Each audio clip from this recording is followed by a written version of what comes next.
হাই হাবিবা পাকঘৰলৈ আপোনালোক সকলোকে স্বাগতম জনাইছোঁ। আজি বনাম লাই পাতৰ বইল। মছলা নিদিয়াকৈ সেউজীয়া শাক পাচলিবিলাক এনেকৈ বইল বনাই খালে আমাৰ শৰীৰৰ কাৰণে বহুতে ভাল। গাঁৱৰ ঘৰৰ এনে সৰল ৰন্ধনটোত ভিটামিন এ, ভিটামিন চি আৰু ভিটামিন কে পোৱা যায়।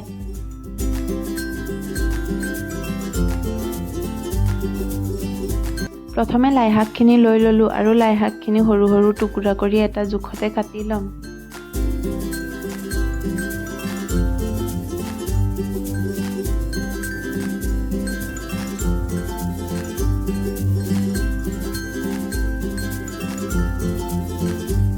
কাটি লোৱা লাই শাকখিনি পৰিষ্কাৰ পানীৰে পৰিষ্কাৰ হোৱাকৈ ধুই ল'ম।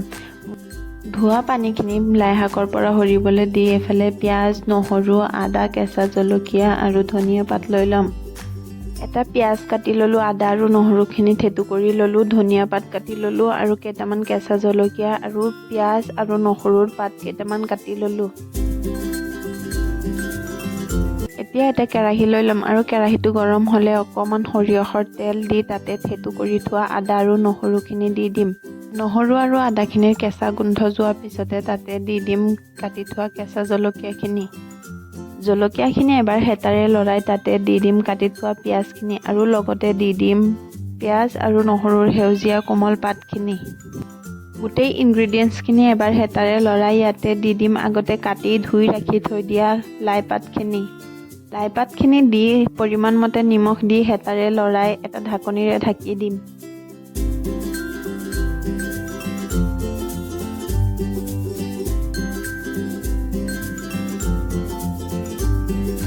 এই লাই শাকৰ বইলটো কম সময়ৰ ভিতৰতে বনোৱা এটি সহজ, সৰল, স্বাস্থ্যকৰ এটি ৰেচিপি।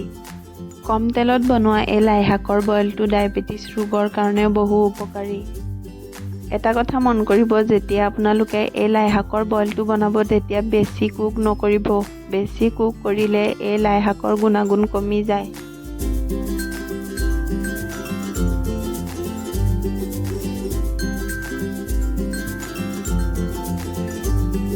লাই শাকখিনি আধা কুক হোৱাৰ পিছত ইয়াতে দি দিম পৰিমাণ মতে পানী।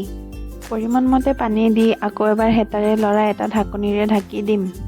2 পৰা 3 মিনিট কুক হোৱাৰ পিছত ইয়াতে দি দিম ভাজি থোৱা এটুকুৰা মাছ। আপোনালোকে ইয়াত মাছ নহ'লে চিকেনো ব্যৱহাৰ কৰিব পাৰে। যোনে যেনেকৈ খায় তেওঁলোকে তেনেধৰণে বনাই খাব পাৰে। মাছ বা চিকেন দিয়াৰ পিছত আপোনালোকে আৰু কুক নকৰিব। ঢাকনিটো লগাই এনেকৈ 2 পৰা 3 মিনিট সময় ৰাখি দিব। গৰম ভাতৰ লগত এই লাই শাকৰ বইলটো খাবলৈ বহুতে ভাল লগা হয় আৰু হেল্ডিও হয়। যদি ভিডিঅ'টো আপোনালোকৰ ভাল লাগিছে তেতিয়া লাইক, শ্বেয়াৰ এণ্ড ছাবস্ক্ৰাইব কৰিবলৈ নাপাহৰিব। কাষত থকা বেল আইকনটো প্ৰেছ কৰি দিব। অন্য এটা ভিডিঅ'ত লগ পোৱাৰ আশাৰে আজিলৈ বাই বাই।